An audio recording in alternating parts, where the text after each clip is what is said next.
अक्लमंद हंस। एक बहुत बड़ा विशाल पेड़ था। उस पर करीब 20 हंस रहते थे। उनमें एक हंस बहुत सियाना, बुद्धिमान और बहुत दूरदर्शी। सब उसका आदर करते, ताऊ कहकर बुलाते थे। एक दिन उसने एक नन्ही सी बेल को पेड़ के तने पर बहुत नीचे लिपटते पाया। ताऊ ने दूसरे हंसों को बुलाकर कहा, देखो, इस बेल को नष्ट कर दो।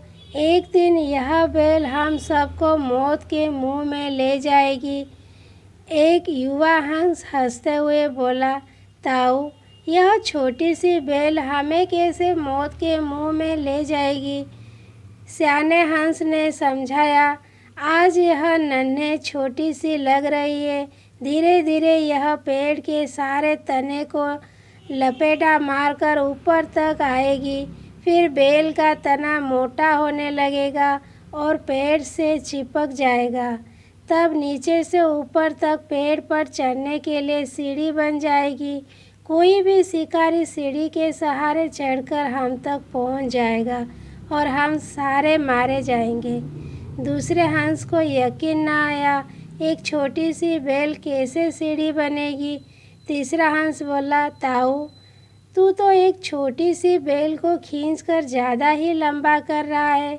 एक हंस बड़बड़ाया, यह ताऊ अपनी अकल का रोब डालने के लिए अंट शंट कहानी बना रहा है।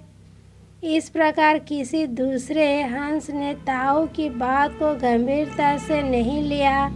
इतनी दूर तक देख पाने की उनमें अकल कहाँ थी। समय बीतता रहा।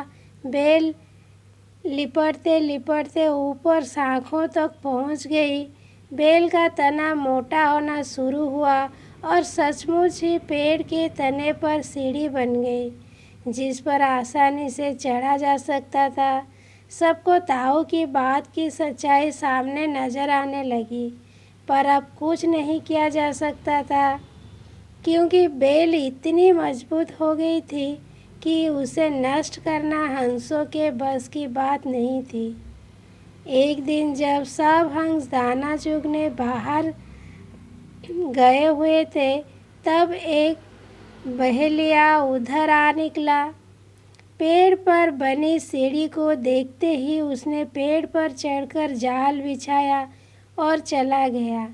सांझ को सारे हंस लौट आए। पेड़ पर उतरे तो बहेलिया के जाल में बुरी तरह फंस गए। जब वे जाल में फंस गए और फड़फड़ाने लगे, तब उन्हें ताऊ की बुद्धिमानी और दूरदर्शिता का पता लगा। सब ताऊ की बात न मानने के लिए लज्जित थे और अपने आप को कोस रहे थे। ताऊ सबसे नाराज और चुप बैठा था। एक हंस ने हिम्मत करके कहा, ताऊ, हम मूर्ख हैं, लेकिन अब हमसे मुंह मत फेरो। दूसरा हंस बोला, इस संकट से निकलने की तरकीब तू ही हमें बता सकता है।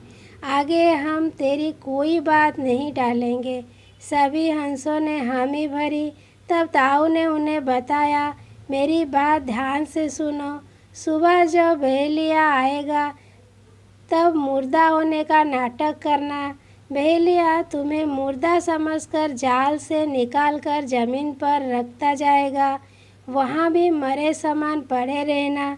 जैसे ही वह अंतिम हंस को नीचे रखेगा, मैं सीटी बजाऊंगा। मेरी सीटी सुनते ही सब उड़ जाना। सुबह बहेलिया आया। हंसों ने वैसा ही किया जैसा ताऊ ने समझाया था। सचमुच बहेलिया हंसों को मुर्दा समझकर जमीन पर पटकता गया। अंतिम हंस जमीन पर फेंकते ही ताऊ ने सीटी बजा दी।